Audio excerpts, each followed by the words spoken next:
And we have some breaking news, some stunning news out of London. Andrew Mountbatten-Windsor, the former Prince Andrew, has been arrested, presumably in connection with his relationship with Jeffrey Epstein. I want to go straight to our foreign correspondent, James Longman. Hi, George. Yes, extraordinary news out of the UK this morning. The former Prince Andrew Mountbatten-Windsor, has this morning been arrested on the Sandringham estate where he was living after having been removed, of course, from the home he was living in Windsor. The Thames Valley Police, the police here in the UK, put out a statement. They haven't named him specifically, but they are saying a man in his 60s has been arrested. As part of the investigation, they say we have today arrested a man in his 60s from Norfolk on suspicion of misconduct in public office and are carrying out searches at addresses in Berkshire and Norfolk. They say the man remains in police custody at this time. They are not, like I say, naming Andrew, but we know that it is him. This pertains to emails, we believe, that were published recently in the most recent Epstein files published by the Department of Justice, which seem to suggest, they allege that Andrew was forwarding emails to Jeffrey Epstein whilst he was trade envoy here in the UK. Now, as a public official, that is misconduct. That is what the police are alleging. That's the charges that they presumably are bringing to him if they do indeed charge him. He is under arrest and remains in custody for that. We will wait and see what further details they are yet to give us. But, you know, as trade envoy, he spent more than 10 years travelling around the world on behalf of the British government to kind of foment relationships with other countries to better Britain's kind of economic outlook, if you like. That was seen as a member of the royal family could do this. You know, his status would provide Britain with that kind of heft on the world stage. But the emails from the Department of Justice suggest that when he was in these conversations in places like Singapore, Hong Kong, I've got a list here in front of me, other countries that he went to, he would then have these kind of confidential documents in these emails, and then it looks like he was forwarding them on to Jeffrey Epstein, another one here from Vietnam, another from China. So if you look at the date on some of these emails as well, that is what is interesting.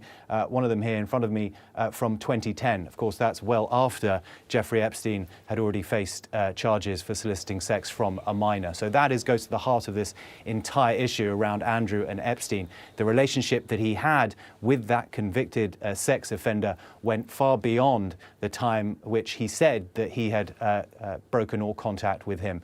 People at home might remember the disastrous interview he gave in 2019 to the BBC, where he said that he had travelled to the United States, to New York, to sever his ties with Jeffrey Epstein, that he was there to basically explain to him that he no longer wanted to be in communication with him. These emails from the Department of Justice suggest that that was not true, that he basically lied about his relationship with Jeffrey Epstein in that interview. He has always denied, we should say, any wrongdoing when it comes to the allegations about sex trafficking. Virginia Giuffre, of course, the individual who alleged that she was sex trafficked by Epstein for sex with Andrew, he has denied that strenuously. We haven't had comment from him or the palace on these latest allegations about emails to Jeffrey Epstein in his position as trade envoy. But one imagines that at some point today, Buckingham Palace will have to release some kind of statement. They are yet to comment. But we are in the extraordinary situation where the brother of the king has been arrested. To my mind, that has never happened in the modern history of the royal family. Certainly, this has shaken this country. It's been a long time coming. I think many people would look at this and say, Andrew should have faced justice a long time ago. Many others will say, well, this is a shock today to find that he's been arrested in this way. It was shocking to all of us, no question about that, James. Let me bring that to Robert Jobson, our royal contributor. James just said it. To his memory, it's never happened in the modern royal family. Do you have any sense that anything like this has ever happened before? No, they've just had minor road traffic incidents that Princess Anne was arrested over a dog. No, this is truly historic. This is seismic, George. I mean, this has serious implications for the monarchy in this country. The reality is this man still is in line to the succession, but for a moment of quirk of fate, he could have been the man who was the king. This is really shocking beyond belief. The police on royal estates, the fact that on his 66th birthday, no less, he's been arrested. He's now going to have to give evidence, have to give a report be interviewed under caution. So that, this is now getting to a very serious stage. This, of course, is nothing to do with the Epstein and the sex trafficking side of things. This is purely to do with the envoy. Right, and releasing this sensitive, classified information. Forgive me if this is an uninformed question, but could something like this happen without the acquiescence of the Queen? Well, what we do know is that it was the Queen that pushed for Andrew to be that special advisor. We do know that the current king, when he was made the special envoy after leaving the Royal Navy, made it very clear that he didn't think it was a good idea. He thought that Andrew should just focus on doing royal duties and not take on an official role until, in terms of working alongside the government in this way, until it was cleared, until he fully understand what was involved. I'm sure that the king has got his head in his hands about this at the moment. This really is a seismic moment, I've said, for the monarchy. I do believe, well, nothing like this has ever happened before.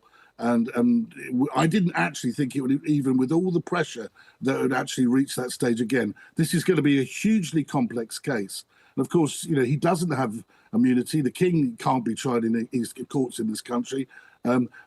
But we have this issue here that if there's evidence that comes out of here that the king knew, and the king would actually have to give evidence in a court of law, that would collapse the case, like it did, if you remember, in 2002 with the Burrell case, where the Queen suddenly remembered she'd had been told things by Burrell that he was keeping Diana's things for safekeeping. Now, that led to the collapse of the case.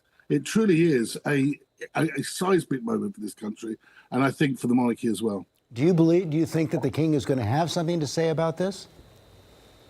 Well, if he doesn't, I think he should, because I think that at the end of the day, he is not only the head of state, he is also the head of the nation, if you like, and he's responsible for leading the monarchy, which is part of this constitutional parliamentary democracy. The problem, of course, will be now that this is a police case, and this means a lot of this conjecture that's been going on has to stop. Now, we have to wait and see if Andrew is actually charged. Once the moment is that he's charged with anything, then, of course, all this conjecture has to stop in the media and it becomes a police case. So that makes it difficult for the king to make a statement.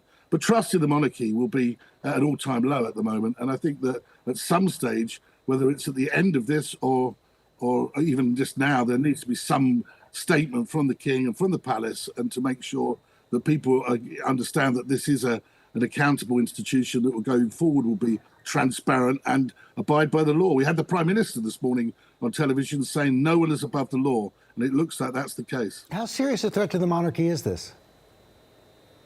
I think it is an existential threat. I think that the monarchy depends upon the trust of the people. It depends on, for the system to operate, they are an unelected institution. It may be, if the king is involved in being seen to be part of a cover-up, that it could have serious implications for him. And maybe, I don't know, maybe what goes forward. I mean, the two people that clearly are clear in all of this are William and Catherine. And it's clear, it seems, that William, I remember that William, many years ago when Andrew was at the Garter ceremony, wanted to go to the Garter ceremony, and William said, look, if he's there, I'm not going. And that was like 6 years ago. And he put his foot down. But just to be clear, this all happened when the king was Prince of Wales, and we have no evidence that Andrew and the prince were then talking about these matters. Well, I do know, I mean, we don't have evidence, no, but I do know that it was discussed, and I do know that the king and Andrew had a meeting and talked about it, and Andrew gave his reassurances, probably similar to what he said on the BBC in that catastrophic Newsnight interview, that there was, he had nothing to hide. He hadn't done anything wrong. But I think this is a lot to do with the Epstein sexual allegations, not necessarily this stuff on his role as a misconduct in a public office. We did not know the extent of that, and we didn't know that until the Mandelson, the former Deputy Prime Minister of Britain and former person that was the former Washington ambassador, until he got arrested. So all of this has been emerging at a very fast rate, and the most important thing now is that he has to give evidence under caution. He has to give a witness statement under caution. We don't know if he's going to be charged yet. I should imagine that will take a bit of time, but this is a very fast-moving story, George, and historic. Let me go back to James Long. Are we learning anything new, James? Well, I think one of the things that stands out for me, George, is that the properties that are being searched now by the police, I mean, we're in this extraordinary situation where properties belonging to the King are being searched because, remember, Prince Andrew, as he was then, was moved from the home that he lived in Windsor to the Sandringham estate, which is the private estate of the King. It's not a public palace. This is owned by the royal family privately. So you ask whether or not the King would have given his permission for this to have happened. The police arriving at the King's private estate, one imagines there must have been some kind of coordination. The royal family have in the last few weeks been very, very clear about trying to move themselves away from this entire scandal, to lean in very heavily to speaking about the Epstein survivors. When asked about this, and Camilla, Charles, Edward, they've all been heckled in public spaces, asked about Andrew. They can feel the pressure over this, and time again, they have directed people to looking at the Epstein victims and saying that their hearts are with them, that the focus should be on them. So that is the palace's way of saying that we're on their side and that perhaps Andrew, they're going to cooperate with the police in as much as they can. But they are hamstrung here. You know, the King Charles, and as much as his effort will now be to try to save the monarchy, because let's make no bones about it, that is what this will be about for Buckingham Palace. At the same time, he's hamstrung because this is now a police investigation, so he will be limited in what he can say. And that is why I think whenever they are asked, they do say, well, our hearts are with the Epstein victims. Once again, we should separate what's happened here from the crimes that Epstein committed. This is about the relationship that Andrew seems to have had with Epstein beyond that, and the relationship that he had when he was trade envoy, sharing government secrets, perhaps, with Jeffrey Epstein as late as 2010. Nevertheless, the royal family knows about the optics of all this, and they will want to show that they are on the side of the public, not on Andrew's side. And James, as Robert Jobson said, this is an existential threat, perhaps, to the monarchy. We also know with these revelations about Peter Mandelson, the former trade minister, former ambassador to the United States for the UK, that this could also be a threat to the current British government. Absolutely. Peter Mandelson was at the heart of the Labour movement. He was part of the Labour government with Tony Blair. He built Labour alongside Tony Blair and was in the Labour government at a time when he also seems to have been in communication with Jeffrey Epstein, sharing information with him as business envoy, and that for possibly, allegedly, financial gain on behalf of Peter Mandelson. So this goes to the heart of British institutions writ large, the monarchy and the British government. Keir Starmer, the British Prime Minister here, is fighting for his political life, make no bones about it. I mean, he's already in a very weak position politically, but his adversaries here in Britain, his political adversaries, have smelled blood with this Mandelson scandal. They're waiting perhaps later, and we have local elections here later in the year, when perhaps Keir Starmer might end up losing his position as Prime Minister as a result directly of this Epstein scandal because of the closeness that he's perceived to have had with Peter Mandelson and his decision to make him ambassador to the United States. So on every level, Britain is being rocked by the Epstein scandal, George. James Longman, thanks very much. As Robert Jobson said, seismic news out of the United Kingdom this morning. The former Prince Andrew has been arrested. We're going to return now to our regular program. We'll have much more on Good Morning America.